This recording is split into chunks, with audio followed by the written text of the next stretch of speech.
Yeah, it is still recording. I didn't press any buttons. If you can see on the outline, if you turn your attention there, let me share it again. Or sorry, I don't think I even sent it. Let me share this.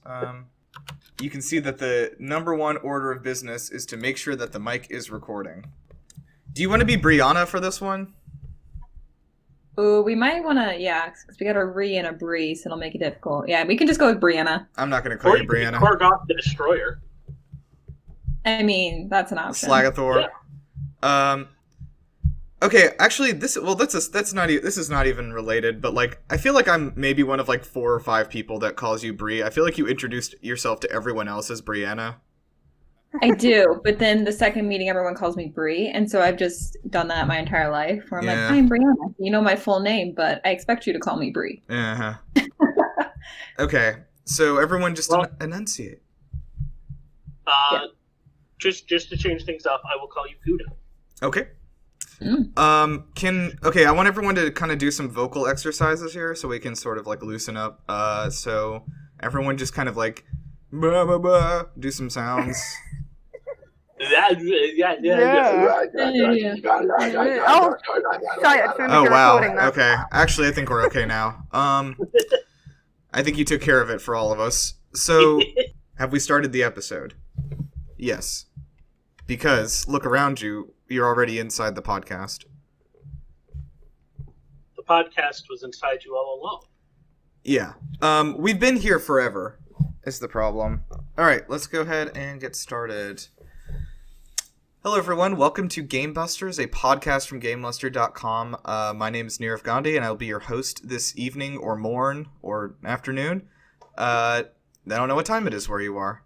And these are my... I do. Oh, Tim knows. He's elected not to tell me. Yeah, thank you.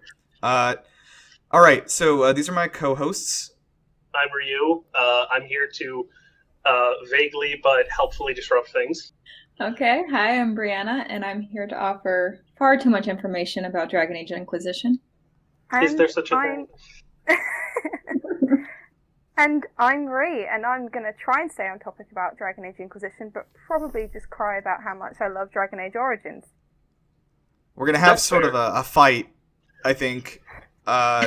It'll be sort of like the older generation versus the newer generation. I'm a boomer. That we won't Back ever in watch my Dragon day, Age there were 2. lightsabers in these there BioWare games. All right. I've already lost control of this. All right, so Surrender it. yeah, okay. Listen to me. Our first segment, we're gonna go back to the Hall of Fame Luster, which is a name I'm still not happy about, but I believe is locked in now. This week we're going to each of us are going to nominate and something for coolest final boss, and the operating word here is coolest. Like, the situation itself was very cool. It doesn't need to be the most well made or the hardest or like anything like that. So we're each gonna get just like a little bit of time to go around and say our things, and then we'll each get like a rebuttal on like why we're actually the coolest. So I'll just like get us going with mine.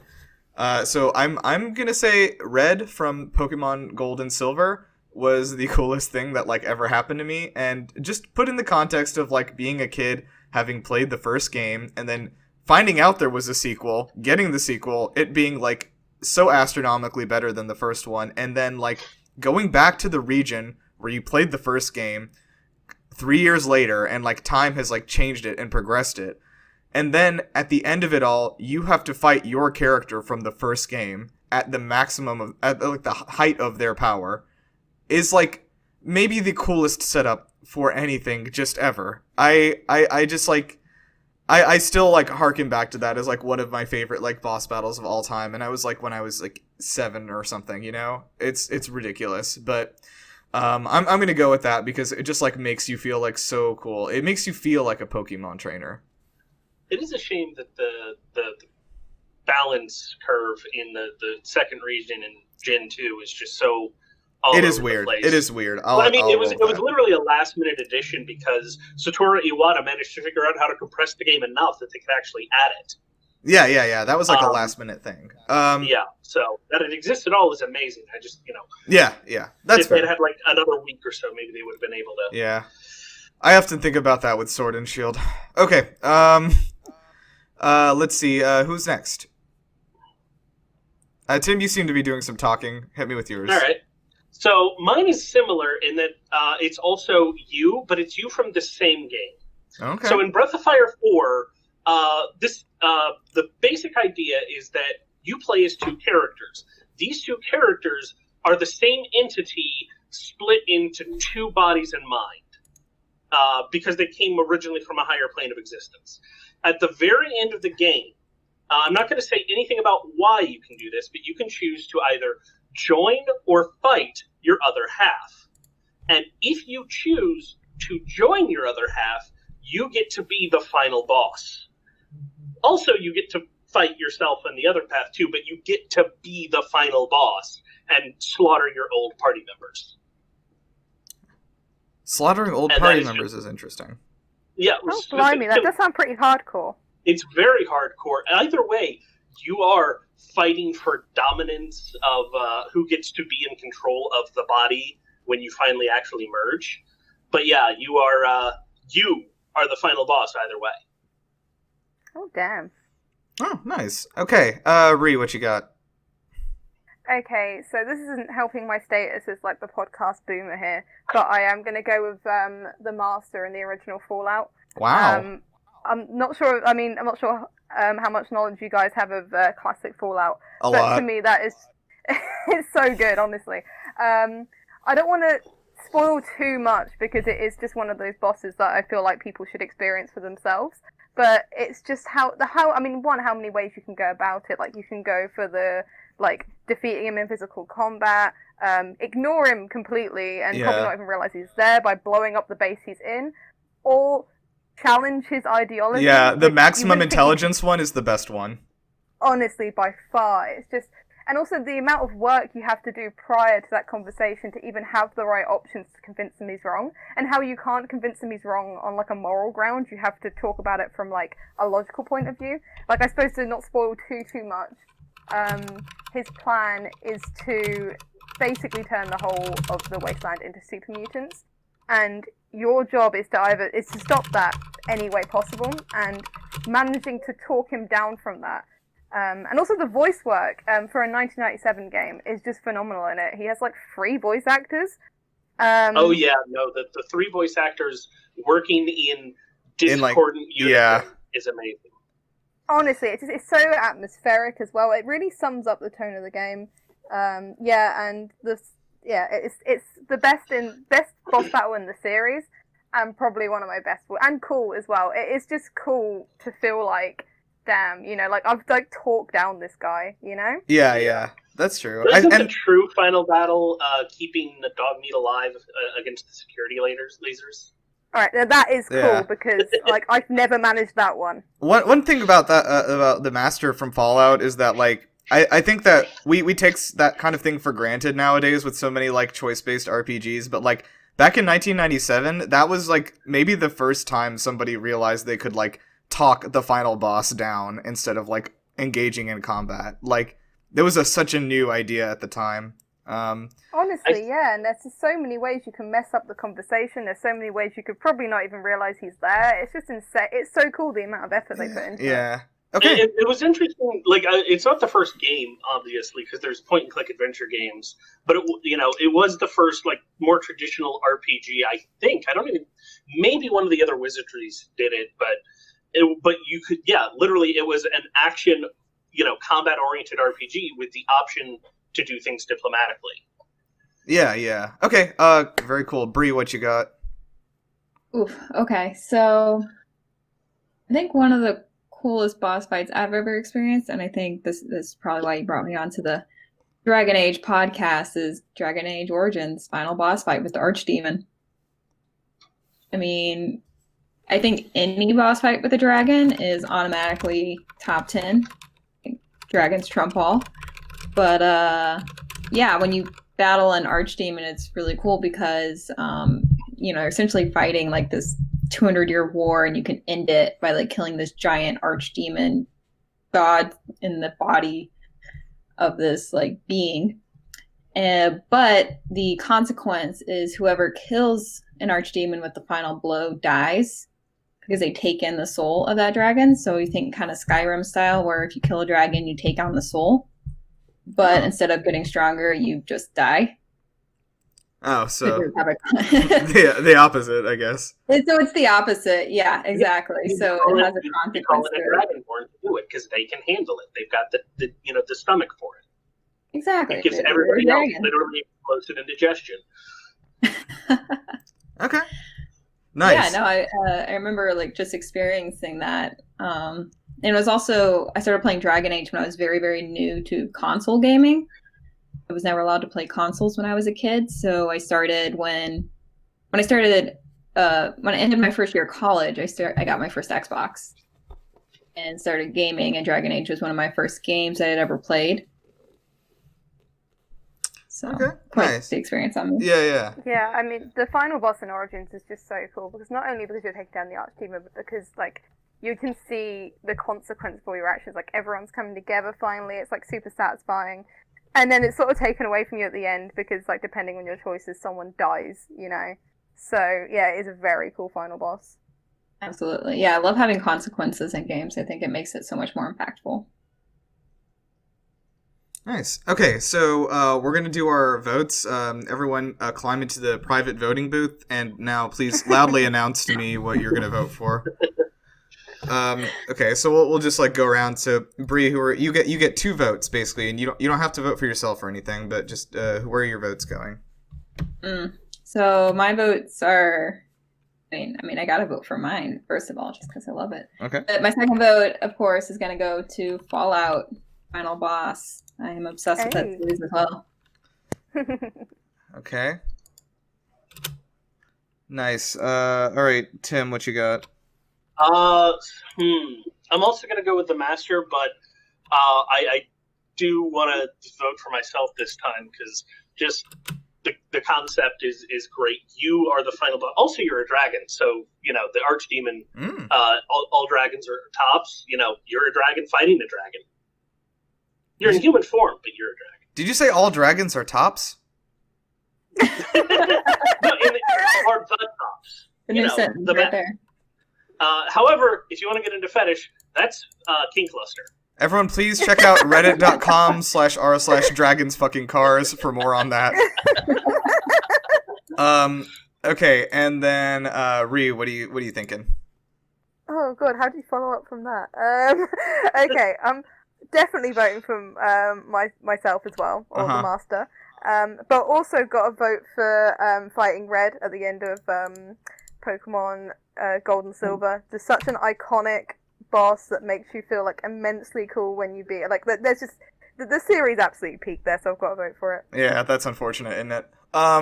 Okay, and so I am actually going to do the same thing. I'm going to throw in 1 vote for the Master and 1 for Pokemon. But yeah, Master actually got a vote from all of us. Obviously, is a winner. Welcome into the Hall of Fame, Luster. It's going to hurt worse because Todd's not even in this one.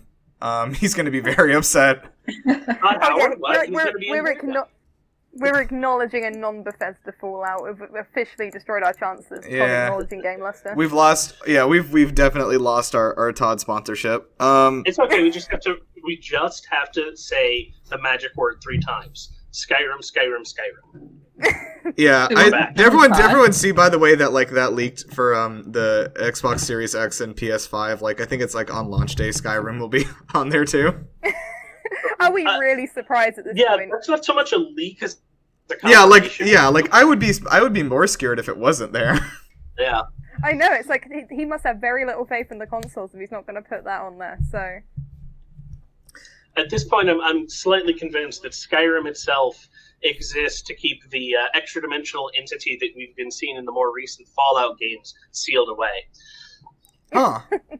I like how for in Fallout 76, like Todd just said like fuck it and put like dragons in the game, and then just like it's like paint over it, make it look like a bat, and then was just like it's fine. It had the exact same animation. Yeah, it's literally the same like skin, just like with the new texture, or sorry, like model, I guess, with the different texture on it. And then like instead of shooting out fire, it has like a sonic burst that looks like fire suspiciously. Yeah. Anyway, doesn't matter. All right, welcome Fallout to the Hall of Fame, Luster, the most prestigious place I think any game could ever end up. So with that, we're going to move on to our next segment, Bustums. This is what you guys are here for. We're here to take open a game that you take a game that you love and that you have. Stop cradling it. Put it down for a second. Listen to me. You love this game, and if you don't, you're about to, or you might hate it. I don't know what we're gonna say. A little bit of both. Little of both. What we're gonna do is take this game. We're gonna bust it open with a hammer. Everyone, please bring out the ceremonial hammers you should have all received. Is that the one with the spikes or the jet attachment? The spikes one is for this one. All right. I've got my PS3 copy of Inquisition here, ready to break. Okay. We're gonna bust this game open and see what kind of makes it tick, and then kind of talk about like what would you maybe do differently if you had been there during the design process. What do you think was great? What do you think that maybe and for this game is sort of an interesting thing because it sort of represents the transition from like old BioWare to new BioWare, and like it's kind of like the halfway mark between that, being that I believe Mass Effect 3 was the game. I think Mass Effect 3 was also kind of that similar thing, but I think Inquisition also, like for fans of BioWare's like earlier RPGs, was like a very strange thing because it kind of like it still had a lot of that same stuff, but at the same time was like making an obvious attempt to like make it more mainstream. But we want to, we'll talk about it. So for the two of you who like spent a lot of time with this series, so I'll start us off with Ree. What do you what are your thoughts on Inquisition, like quality wise, and then like versus maybe the previous games? I have a complicated relationship with Inquisition because it's one of those games where I can see it's like objectively good, like it's a well-made game. You can have fun with it. You can play it for loads of hours, but even though I'm like a massive Dragon Age fan, I've played all the games multiple times, I've just never been able to really, I suppose, get hooked into it. The story, the characters, the gameplay, like there's just something about it that it's not like, there's aspects of it I like, and I'll talk about that in a bit, of course, when we get into like the nitty gritty of Inquisition. But overall, yeah, I'm not a massive Inquisition fan, has to be said. Okay. I do want to actually, that's a good point. I want to throw out, before we get started, that like, first of all, this was a 2014 game, third game in the series. Started with, I think it was just called Dragon Age Origins, and then Dragon Age 2, and then Inquisition. One thing that was like really interesting about it was that it was like pretty much critically praised like unanimously across the board. Like very few journals gave it anything less than a perfect score. Won Game of the Year. It was a huge deal. Fan reception was like extremely mixed, and like when I say mixed, I don't mean it was negative. I mean it was like very, very much mixed. Like half of people like really liked it, and half of people somewhat didn't like it. So it's an interesting thing, but it's not like it had like a universal negative response from fans or anything like that. It was definitely more of a mixed situation. But Bree, what are your thoughts, having spent like I think maybe 7 or 8 years in that world? Yeah, probably about right. I'd have to go check my hours list, but for sure. To start with, I played Inquisition before I played any of the other series in the games, so I think that adds to my bias as well because I started out Dragon Age with this game, and then I went backwards and I took a look at Origins, and then I never played Dragon Age 2, though I watched a playthrough of it, but I think according to fan reception, it wasn't too much of a loss that I never played Dragon Age 2. I think most fans in the Dragon Age universe can agree with this. I really loved Inquisition. I think it really has its foothold on its DLC, which I know a lot of people can disagree with just because you shouldn't have to rely on DLC for a game to be good. But I think once you play the DLC, it just adds so much lore and depth to the game that when you go back and play Dragon Age Inquisition again, that's what makes the game so good. Because then you can go back and keep replaying it and find so much more Easter eggs and lore and such that you would completely looked over the first time you played through. And then when you go through it again, you're like, oh my God, this is actually super important to the entire Dragon Age universe. And how is this going to lead to Dragon Age 4? Yeah, absolutely. I'm ready to take out my hammer, and I guess I'll bust open my Xbox because I have it, the digital copy of Dragon Age Inquisition. So we'll see how that goes. But yeah, for the most part, I really love this game. I find it extremely enjoyable. And I'm a Lord of the Rings nerd, Game of Thrones nerd. So anything with deep lore, I'm absolutely going to enjoy. Nice. Yeah, personally, Inquisition's the only game in the series I've played. I've spent... I want to say I did like some of a playthrough on PS4 and then a longer one on PC later. I've probably spent a total of like 25, 30 hours on the game, which I guess is to say that I didn't make a lot of progress. But I got my foothold in the story a lot. But like, yeah, I didn't. I've not like finished the whole thing. That is definitely one of my like shelved things that I plan to hopefully come back to one day. But I guess speaking as like somebody who like I guess didn't get like so hooked into it, like I think the thing that actually kind of like turned me off was that like the beginning of the game is like so restrictive for an open world game. Like they put you in it's called like the hinterlands, is that right? Is something like that? You have to escape the hinterlands. Yeah, escape the hinterlands. I think that one of the problems is that like it kind of like starts off on like a weird foot. Like the opening scene is very cool, obviously, when you like close the breach and you're like, oh, I'm the chosen one. Oh, but like once you get out of that, it's kind of like 3 hours of like walking in a straight line and then like doing fetch quests before you like actually get to like the good part of the game. You gotta find that man's sheep, you know? And I think that where's that other city that you go to that looks like a fucking Final Fantasy city, like early on? What am I thinking of? It might be. It's got like all the white buildings and like the big square and like yeah, I know the one. Yeah, like that was very cool. I kind of liked that whole sort of setup, and that actually reminds me of The Witcher a lot. Yeah, Tim, I think you've played a little bit of one of them, right, or something? I've actually played the original Dragon Age, but I have a friend who is absolutely like obsessed with the series and played Dragon Age 2 at least 3 times and probably 4 or 5 times through Inquisition, and he dated or tried to date Solas each time, I think. So, wasn't he like the old wizard? Yeah. Yeah. Very good. My friend had a type. But yeah, no, there was some stuff that looked really interesting. I don't know if I guess it is technically an open world game, but isn't it like segmented open world with a lot of different like areas that you can travel between? Yeah. And like that's why I think like the game is a bit of an identity crisis because like as you said, like it's very restrictive in the early hours, and then you suddenly get access to like multiple open worlds. And that was sort of the beginning of my problem with the game because I don't feel like it needed to be an open world game, or at least it didn't need that many open worlds. Like I would have been happy with just one, I guess. Because I don't know, I spent hours in these open worlds, especially the hinterlands. And I think the game was at its best when I was in more confined places. Like, Brie, when you were saying like about the DLC, I actually, even though I don't like Inquisition, I really like the DLC. Because it sort of keeps you in these smaller places, and they do a lot with the lore, and you have like more interesting quests. So yeah, that's where I think Inquisition's at its best. Absolutely, I completely agree with that, and you're right. I mean, I would say it either needs to commit to a fully open world game, or does need to restrict itself to certain areas, just go more in depth. So like Valoreo, where you visit in Orlais towards the beginning, is this like really beautiful medieval French looking city. Yeah, you're right. But you can only explore like the main little circle, and you don't go anymore. And that's a place where you're supposed to like see like the main divide between like the elves, who are like essentially completely segregated from all the humans, and it's its own city with rich history.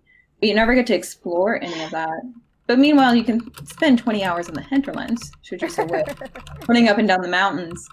And yeah, I think it could, if it really builds up its cities in the games, rather than just keeping you in the wilderness areas, it'd be a lot better than what it was.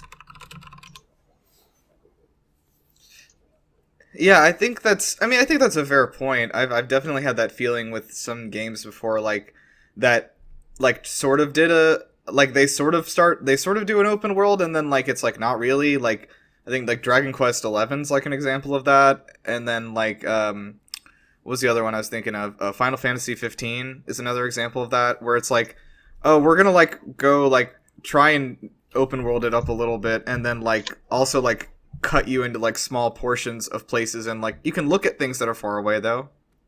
Look at them. Exactly. We're like, I want to go over there, and it's like, no, No. sorry, you gotta right here. One of the things, like, I know people love to shit on Todd and his good works, but like one of the great things about even the like older games like Skyrim and Fallout 3 specifically was like, you know, the big advertising campaign was like, if you see something you can go there, and like you absolutely can. Even if you have to use a horse to climb 90 degrees up a mountain to do it. Hey, in previous games, you didn't even need the horse. You had a climb skill. Oh, wow. Was that like an Oblivion? No, Daggerfall. Wow. But you could old school. There was a lot you could do in Oblivion, especially once you got your athletic skill up. There was all sorts of nonsense. They actually tried to take down the absolute movement bullshit that you had in Daggerfall and Morrowind in Oblivion, because one of the things that the later games do, which is a cheat, is that in the dungeons they basically have a particular path you can go through, and then a high ledge that you can safely hop down from as a shortcut out. And if you can hop up that ledge somehow, then you can just go to the immediate end of the dungeon. Oh yeah, that's not different in the later games. I mean, No. they just hide it a little bit more. Well, so the thing is, what they had in like Daggerfall and Morrowind was there were levitation spells. So they got very clever with the actual layout of dungeons and the pathing through them, and so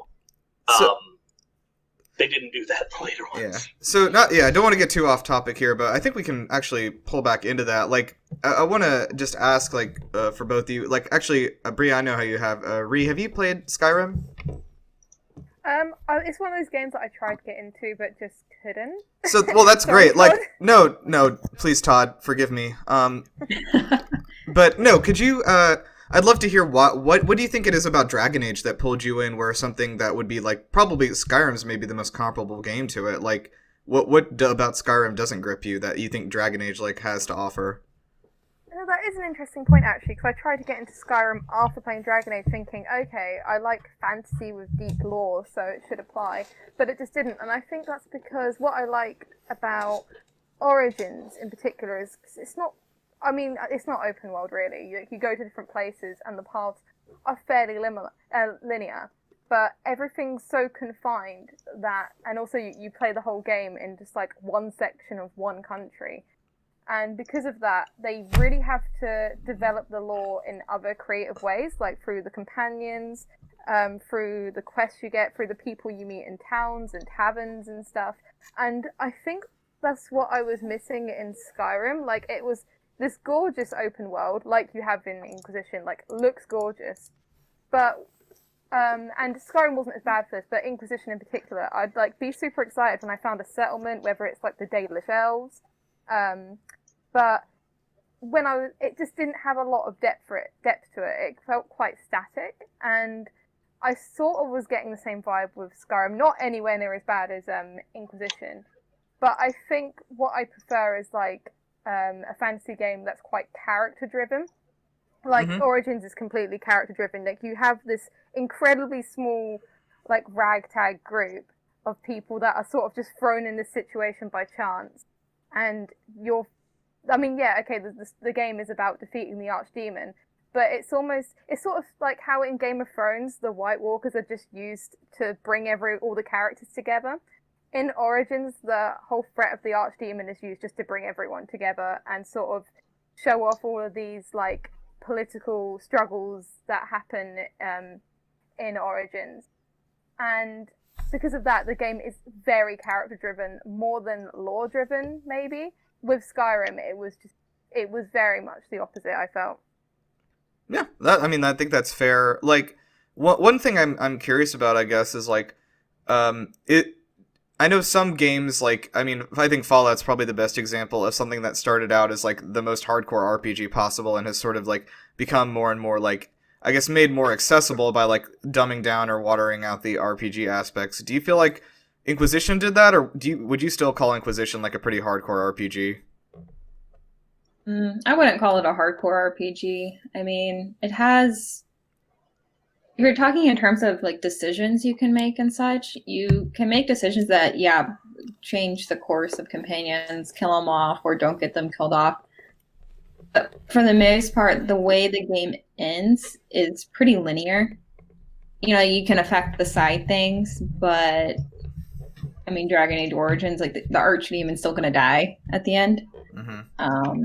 For example. So I think the RPG aspects go into like your companions, so like how you interact with them, how they perceive you. And if that's something you care about in a game, then yeah, it would be a hardcore RPG because that's the thing that matters to you. But you don't have a Fallout experience of, you know, I'm playing Dragon Age, I don't have to worry about how much water I'm drinking or food I'm eating because that's not an option in the game. Yeah. So yeah, it's character driven in that sense, just like Ree said. Sure. Okay. Yeah, I think that's like a interesting point. So, what do you think? What is it about?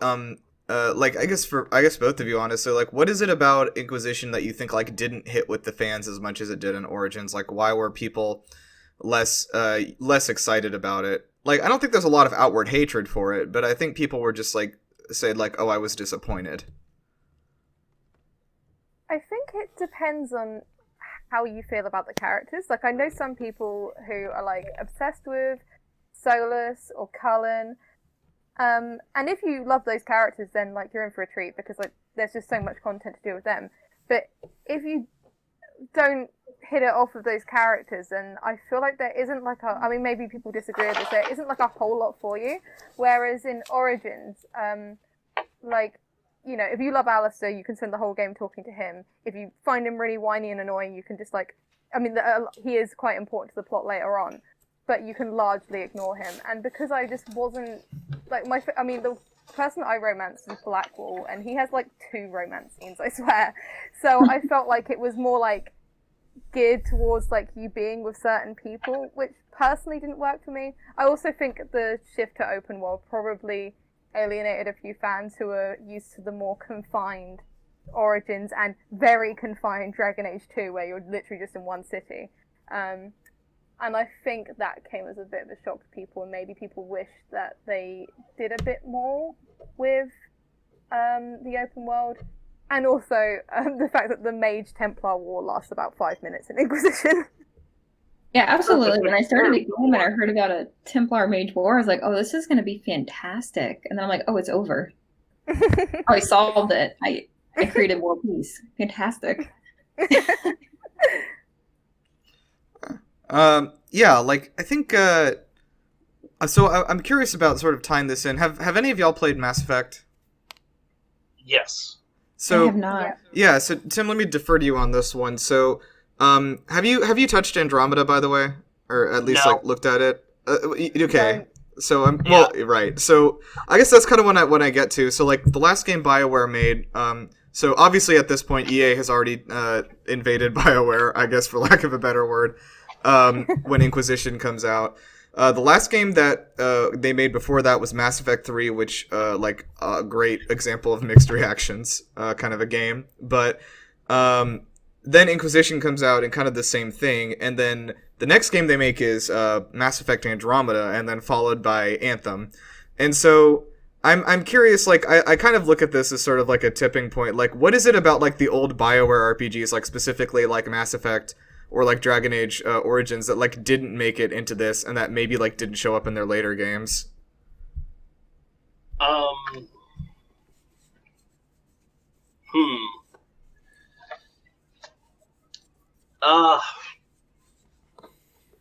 I'd say a lot of it was, so granted, a lot of this comes from, you know, them cutting their teeth on like a game with a clearly defined light side, dark side, but a lot of like the big moral choices I think vanished. Like everybody, like infamously, Mass Effect 3, you know, endings red, green, and blue. But even after they they revised things, there just wasn't all that much of a choice, even compared to the original Mass Effect. So I think they, what am I saying? They streamlined their narrative as opposed to having, more like options and consequences. Like there's more people you can date, but there's less stuff you can do. Okay. That's fair. Do you think that this was like some sort of a push, like we've seen from Bethesda, to like make the games more accessible, to like sell them better? Maybe. It could also be a difference in the ease of which it is to sort of add and subtract new paths, because KOTOR 2, technically speaking, is an unfinished game, but even then it's still got multiple branching paths. Jade Empire has all sorts of stuff you can do. KOTOR is just amazing. And the early, Dragon Age, I think there was a lot of different sort of... Sorry, you forgot BioWare's most important game, Sonic Chronicles: The Dark Brotherhood. No, you have branching paths in that as well. The best for last. I found that out, I think 6 months ago. I found out that BioWare made a handheld-only, Sonic the Hedgehog RPG called The Dark Brotherhood, and I, lost my mind. Look, Sithis must be, must be obeyed. Yeah, but sorry, I don't know, I think that's interesting, the idea of, the aim of this was to, put more stuff in it without making the stuff better, or, making sure that the quality of the stuff was consistent. Oh yeah, I think that is a thing with Inquisition, but I think it is, the last bastion of their narrative still being interesting, because while I do have my problems with Inquisition, the story on paper is super interesting. You get to make some interesting decisions in the game, and particularly in the DLC where you sort of deal with the future of the Inquisition. I thought that was really cool. Whereas with Mass Effect Andromeda, that felt like it was just completely dropped. The story was so cliche, it was painful. Were you hurt, do you think, physically by the facial animations in Andromeda? Well, I played it pre-patch, so let's just leave it at that. Yeah. I played it dangerously unpatched. It wasn't just the facial animations, it was the fact that I couldn't walk through the ship without falling through it to my death. That was fun. Oh, that's always fun. Yeah, I do like that. So, for all my problems with Inquisition, I didn't have that happen. Although I did play it on PS3, and I wouldn't wish that upon my worst enemy, so maybe that's colouring my experience with it. Oh, so what I want to turn our conversation a little bit. If you guys, if all of you are in the room at BioWare in the writers' room making this design document for Inquisition, you haven't started on it yet. What is it that you would change or want to get in there, or maybe tell them to take out or focus more on? Let's get rid of everything except that guy that throws a goat at the castle. This is his story now. Best cutscene of the game. Oh, by far. Yeah, I would immediately take out some of the companion characters. I think who you take out would be extremely controversial. So I'm not even going to broach that one. Oh my god, I need to know. Honestly, I hated Sarah. She annoyed me. I never talked to her. For the whole game, she hated me. And, oh man. But yeah, I think because there's so many side characters, I would do, you romance Blackwall Ree. I forgot he was there. 3/4 of the game. I don't blame you. So many companion characters. I romanced him and I forget he's there sometimes. And you only take the 3 strongest with you, so I always have Solas. I'm alright, I need my mage and my support. I'll take a tank, so I'll take Iron Bull, and then I might mix up the third one every now and then. But yeah, keep the character list small so you can talk to them more and learn more about them without trying to juggle all these different characters. Yeah, I think I would definitely do the same. I think I'd stick to the, I suppose, pattern of having 2 mages, 2 rogues, 2 warriors, because upping it to 3 for each class, it made them feel a little bit less of a team, because you didn't see many interactions between them. Whereas when you keep the team smaller, they all feel connected and there for a reason. Yeah, and it would have been nice to see more of the companions that I did like. Like, I really like Dorian. I would have liked to see more of him. And Cassandra as well. I did And like think I'd Cassandra. also- I remember her. You did like She's Cassandra. awesome. I did. Oh, yes. I was very upset I couldn't romance her, so I'll change that as Yes. well. But also, I think I'd say, like, you can keep the open world if you want BioWare, but, like, please put some more settlements in it, because my favourite bits in the game were where I would find a settlement that was interesting, rather than just fighting the same swarms of enemies. Yeah. Yeah, so definitely more settlements, because, like, I mean, finding Redcliffe was super cool as someone who's played Origins. So I would have just, like, and I can't even remember some of the other towns, but just finding them, they're few and far between, but they add a lot of character to, like, an otherwise sort of static open world. So that would be my pick to So, BioWare. actually, I maybe should have mentioned this earlier, but one thing I'm curious about, did both of you utilize the turn-based combat system or the live combat?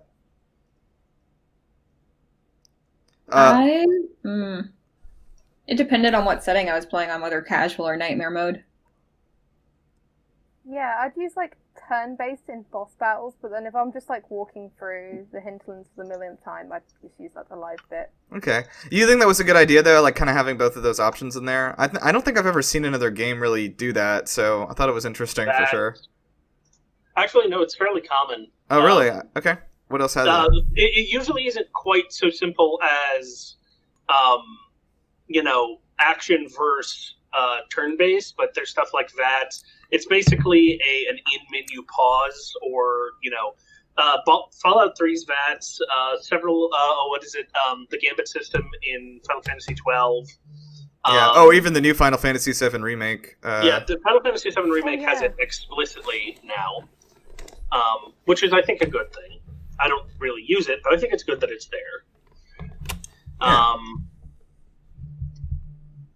But yeah, no, it's there. It's just, I think, having it, like,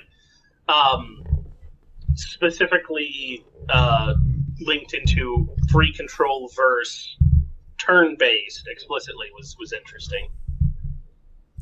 Yeah. Okay, so I want to sort of, like, wrap this up with, since we are the GameBusters, I think this will be a fun way to wrap up. Do you feel like there was the right amount of ghosts in this game, or would you, like, have more or less, do you think? God, I'm trying to think of a single ghost in it, which, if I I would can't think think the of one... spirits count as ghosts, because they're Good different point. things. I want these to be, like, specifically ghosts, not, like, wraiths or, like, specters or whatever. Also, like, Cole wouldn't count. Yeah, because he's technically a spirit embodying a human form. He just takes on, like, that human's characteristics in some ways. Mm-hmm. Well, I think... I don't think there's any ghost, really. Yeah, so do you think they would benefit, this game would benefit with some more ghosts? Why not? Just chuck some stuff in there, see what works. You've got enough room in those open worlds, so... Fill it It's up. like I was going to say, Apple, make Bustin' it makes me happen. feel good. Bustin' makes you feel good? Yeah. Is this another reference to the song none of us knew last time? Yeah, exactly. Okay. Awesome. I'm surprised that, for all of the Ghostbusters joke we make, that apparently I'm the only one that knows the theme song. I know But the, anyway, like... Well, I can't sing it here because we'll get copyright struck, but... no, if we sing it, we're good. If we use somebody else's performance, then we're okay. in trouble. So I, for example, could in fact sing the entirety of the Ghostbusters theme song, but I won't. Thank you. When there's something strange Okay. and you're all alone, pick up the game. It needs more ghosts.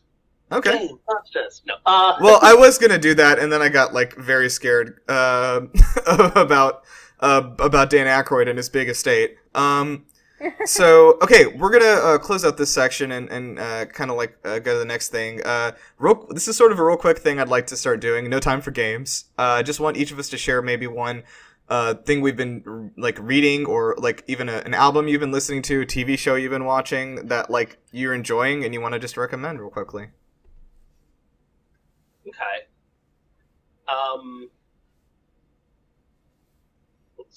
I got a lot of podcasts I can recommend. Yeah, podcasts are great too. Yeah. So I've been listening to a couple of them. 372 Pages We'll Never Get Back, which is a book club podcast by the guys. Well, one of the actors and writers, and one of the writers for Rift Tracks. They started with Ready Player One and have moved on to several other books they do not like. Another is Jay and Miles Explain the X-Men, which is a deep dive through all of X-Men's extremely convoluted continuity. And also Hello from the Magic Tavern, which is an improv double recommend. Very good. A fantastical magical land where they don't get a lot done. If to entice you, the people who do Hello from the Magic Tavern are also the writers for the Jackbox Party Pack games. And a couple of them do the voices, too. Yep. Okay, very cool. Thanks. Ree, what you got? Okay, I've started watching a TV show called What We Do in the Shadows. I'm not sure if anyone else has seen that. I know Yes, of I it. have. It's been recommended to me. I actually didn't see the show. I've seen the movie.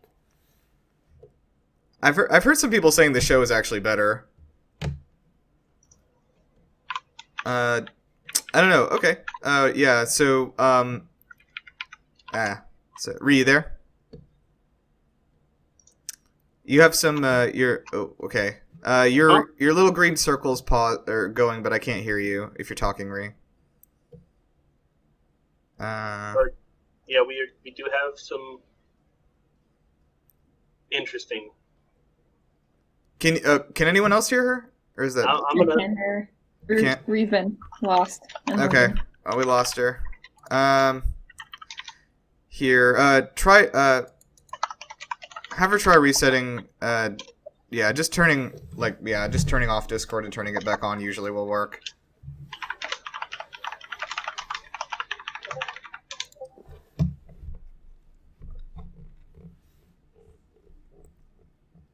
In the interim, something else I've been doing is I spent most of last night attempting to assemble a home server, only to be stymied by my old heatsink not being suitable because it broke. Sorry, can you hear me? Yeah, I can hear you. Yeah, sorry, I've got no idea what happened there. My Wi-Fi's fine. Not so- sure. Tell me about. Yeah. Throw me a 2-sentence description of what we do in the shadows. Okay, so it's a mock documentary TV show comedy series about vampires. It's super funny, based on a film from a few years ago. Watch both the film and the TV show. TV show's got 2 seasons out now. Yes, please watch it now. All right, nice. All right, getting started. Yep, doing it now. Yep. All right, thanks for listening. Okay, Bree, what you got? Well, I don't have the most free time on my hands, so what I've been really into lately so I can multitask is I love watching speedruns. And so probably for the past 2 weeks I've been watching Mario Odyssey speedruns. Oh, okay. Nice. I think that amount of talent is amazing. I wish I could play video games like that, but we'll never achieve that power. Yes. I watched someone play Mario Odyssey with chopsticks, and they beat the whole game in under 2 hours. Huh. Oh my god. Small ants? Small ant, yep. Wow. Oh, that's impressive. Okay, I wasn't impressed very before, impressive. but Yeah, I watch speedruns sometimes too. It's amazing. I've never tried to do like competitive, but actually doing some speedruns and playing Link to the Past Randomizer. Have you seen any speedruns of those? no, I know what you're talking about though. Yeah. Those are amazing. That's very cool. Yeah, basically like having to figure it out as you go. One thing this was maybe I finished about a month ago, but I do want to recommend if anyone likes just reading or books, the Mistborn trilogy by Brandon Sanderson, is the first book, The Final Empire, of that trilogy is definitively the best book I have ever read in my whole life.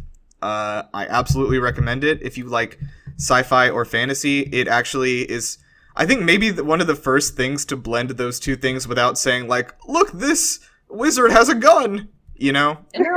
Like, Look, are you trying to diss Dresden Files? Because that wizard does have a gun. I'm, okay, like, I'm just saying, though, like, and I listened to the audiobook, I don't think I've read a physical book in, like, 5 years, but, I highly recommend it. It is so brilliantly written, so well paced, and it's actually a heist story. It's like a heist story that happens to take place in this like weird, like sort of sci-fi, sort of fantasy world. Absolutely recommend. Brandon Sanderson is considered in the fantasy world like one of the big guys of the modern age of fantasy, along with George R.R. Martin and Robert Jordan. So definitely check it out. Okay, we're gonna move on to Time for Games, which is a thing we're doing. We're just gonna I'm gonna have to somehow come up with a new game show every week. It's gonna be very good, and I'm not gonna run out of ideas. Okay, this week I've come up with something here. I'm gonna call it Pick 'em or Kick 'em. Basically, I'm gonna introduce myself to you. You guys, the three of you are a party in a JRPG. Okay, can be whatever you want. I'm Simone of the Cowl. Okay. You don't have to give yourself names. You can though. Actually, no. Now you. Yeah. Okay, so that everybody's dead. Yeah. But the idea here is I'm just gonna be a newcomer, a possible newcomer to your party. And you've just got to decide, are we going to pick this character, have him join the party, or kick him out? We don't want him anymore. So kind of like formulate your party and figure out kind of who you are real quickly. And maybe you're just like, I'm the barbarian or whatever, or like I'm the mage or whatever. It doesn't matter. I'm Simon Cowell. You're Simon Cowell. Okay. Yeah. Was he in an That's my RPG? favorite JRPG. No, he's Simon America's Got Talent. And Britain's Got Talent. Well, I know. The X Okay. Factor. Yeah. I'm just him. Oh, you're just Simon Cowell. Okay. Yeah, that's my character. I like the idea that you're Simon Cowell, and then Bree and Ree, you can both be just generic JRPG characters. I mean, I'm just thinking of the lead character, so Okay. here we go. All right, here we go. Hello, my name is Rathamore. I'm a librarian. I've got a lot of information I can share with you. I'm not particularly good at fighting. I can stand in the background and look, and maybe shout some instructions about elemental powers. But now, if you need some sort of historical information, I can give that. I am very afraid of combat, though, so I am going to be running most of the time. How You're an heavy are those NPC. books you carry? What? Sorry. But how heavy are those books that you carry, and can you throw Oh, them? now I'm going to need a stronger person to carry them around for me. Oh. Yeah, it's a no from me. You're an NPC. Yeah, Well, I don't know. yeah, if it's, that's like, correct, yeah. Maybe I've got something against other British accents, but like if that was a British accent, It's sort of a But- fantasy, nasal sort of an accent. I get like massive traitor vibes. You know, like I feel like you're the person that's going to betray us at the end of like the. Is it I the don't hook know. hand? Is that the part you didn't like?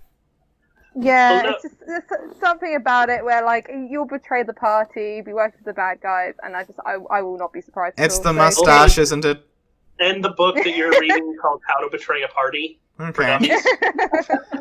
Yeah, I guess we're gonna have to kick this guy. Sorry, bud. Hey, the name's Jack. I can punch things. So yes from me. Yeah. Yeah, I Just mean it's never run from- the run from buff guns. ones that betray you. I don't even know the meaning of the word. Ugh! Yeah, wow. Yeah, you're right, though. Actually, that's fair. I don't think there's never been Jack? a betrayal by the big guy. Nope. Exactly. I am going to say, Jack, you are the best wizard this party's ever had. He cast fist. Hello.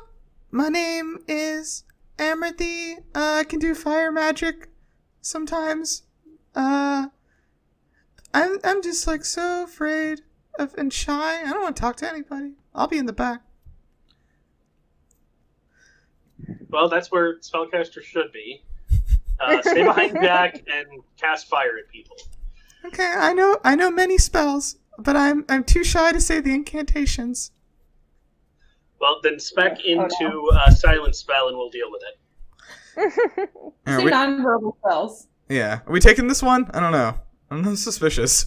We can just put him on Jack's shoulders and he can turn him around. Yeah, We're doing exactly. blaster Fairly master inoffensive. this stuff. Okay, very good. All right. To close this out, we're gonna come to the wishing well. Everybody gather around and please pull out the commemorative coin that you've all received in the mail. Okay. Everyone, hold that in your hands.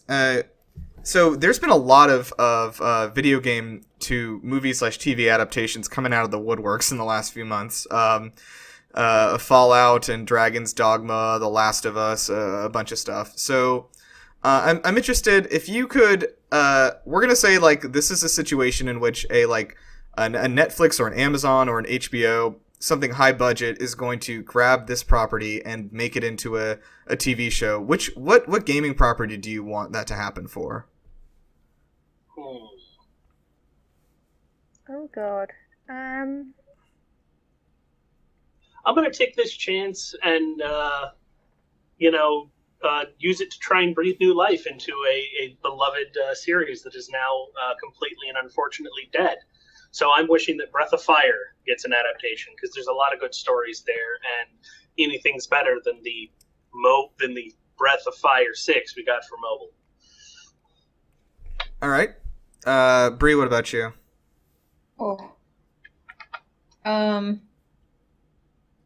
Yeah, that's difficult. I hope, I pray they don't mess it up like they did to the movie. But Assassin's Creed Origins, well, technically they didn't do Origins, they did the original trilogy, but they didn't even do that, really. It's the thing that angers me more about the Assassin's Creed movie is that it easily could have been good. They just very consciously decided to make it bad. It could have been good. But they did. I mean, it's the weirdest in the X-Men series of films by far. I was not expecting that as Magneto's origin story. Because Fassbender was still basically just playing Magneto. Yeah, that's in true. That one. That's true. Rhea, what about you? Okay, again, breathing life into a semi-dead franchise. I'm going to go with Knights of the Old Republic. So I know Star Wars media always exists. I know it already exists. There's plenty of Star Wars out there, I promise. I considered KOTOR myself. But, KOTOR's just different. That's such an interesting period in the Star Wars lore. The games are brilliant. They've got brilliant characters. Darth Revan, obviously, being one of the most iconic. There's a lot of unused. There's just a lot of unused potential there, which I think Disney have probably forgot about or want to forget about, and want people to stop asking for KOTOR 3 already. So yeah, I'm gonna go with that. Okay, nice. Speaking of, have you heard that the new trilogy might be getting upended and replaced soon? Okay, that's a rumor, and yeah. I don't think it's gonna get replaced. I just think they're gonna continue on without acknowledging it. Really, is what's gonna. Which are kind of the same as getting replaced. Well, meaning they would make a story about something else somewhere else, right? Just not acknowledging any of this. But they've spent too much marketing money on these characters to throw them away, I think. You'd say that, but then Rogue One. Where they killed off all of these very cool, good characters. Maybe the most uncharacteristically Disney movie Disney ever made. I think my entry, which is surprising to literally no one who knows me at all, would definitely be Dishonored. I would love to adapt the first game, because that the story of the first game, I love the second game and Death of the Outsider a lot too, but the story in the first game is it's so cool because it hits all these very tired tropes in a way that placing them in a new kind of world, in a half magic, half steampunk sort of world, totally makes it feel fresh. And it's okay, this story is tried and true for a reason, because it's interesting. But it's I don't know. I would love to see a high budget version with with all the magic and all that shit worked in. It's possibly the first time I've ever heard somebody say adding steampunk to something made it fresh. But I kind of understand what you mean. But so I'm greenlighting this. We're going to have Michael Fassbender. Yeah. The same character still from now. Honestly, just to qualify, Dishonored is steampunk elements. It's a strange thing because it's basically it's a combination of traditional fantasy and then all this crazy magic, but then also there's a bunch of steampunk. But it's also the Arcane themselves has coined the term whale punk. Because nothing runs on Steam in that world. Everything runs on whale oil. Every single thing. Everything is built out of whale bones and blubber. it's very interesting. Anyway, I mean, it's weird. Steampunk is basically just like high adventure Victorian setting. When you really boil it down, the Steam is ancillary. It's the Victorian and the high adventure with fantastical elements. Yeah. Sure. Okay, cool. All right, guys. Well, thank you everyone for joining us this week. This has been GameBusters. Come please check us out at GameLuster.com. We got lots of cool things to read. We do news, we do reviews, we do features and articles. I have a fun sort of top 10 every week, and they sort of have become progressively more like apparent that I'm losing my mind every week. So it'd be cool to tune in for that sort of digression. Thank you for Bree, our special guest, for coming on this week. Do you have anything you want to plug? I don't think you do because you're in grad school, but what is life? Yeah, that's a good plug. I don't have one. Yeah.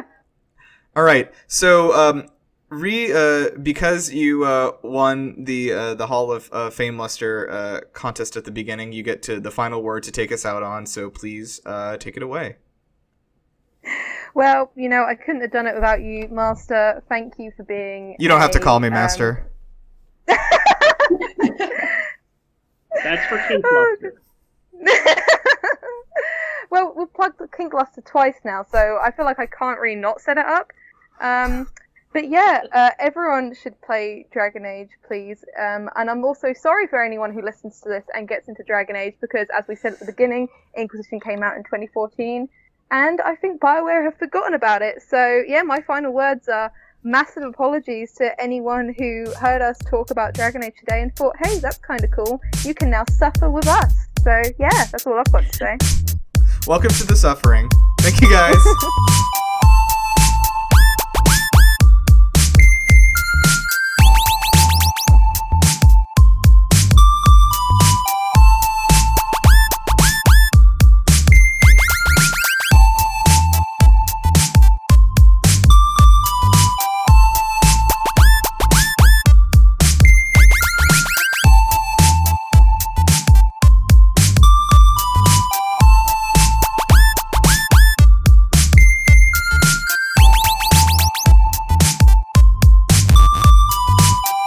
It's a no from me. You're an NPC.